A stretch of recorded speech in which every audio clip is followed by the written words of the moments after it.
What do you think, guys? Should I trust them to take me for an airplane ride? Charlie Culper's another. I didn't think so either. Somebody said yes. Oh, whatever. You just help me out in the show. I'll take you flying. See these little kids out here now that belong to younger. I think we got that straightened out.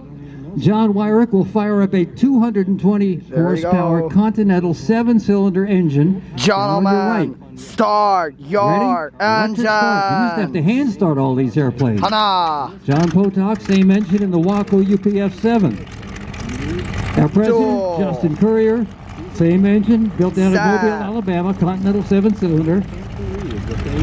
Nap. Dave Brown, same engine, 220 horse. Yasset.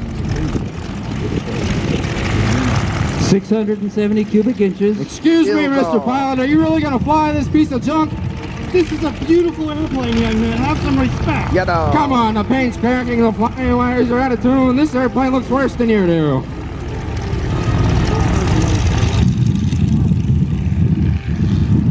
Thank you.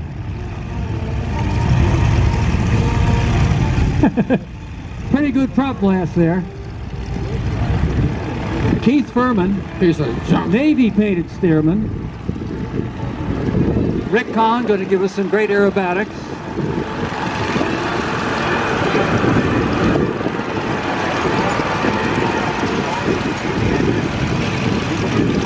Now the red airplane and this 747 yellow airplane. There, John Potock leads the second formation on his Keith Firmin, John Weyrich, and Chuck Tippett. The similar ones that did the missing man formation in honor of Big Tippett. You got there. Lycoming. Come on, have to confiscate that way. Dave Brown, Justin Currier, Rick Conn, and Frank Isbel. Series, or the 300 horsepower variable pitch supercharged, and that's what that is. The red airplane and the 747 yellow steerman both have those 300 horsepower engines. You'll hear those once they get up in the air. The winds are very, very light, almost non-existent. As we remember D-Day, the biggest mass invasion in history.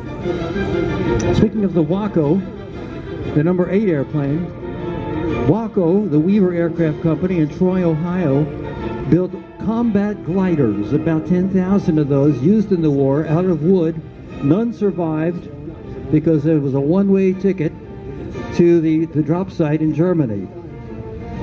The 82nd Airborne and 101st Airborne and the 6th Airborne from England, flying in gliders, were towed into battle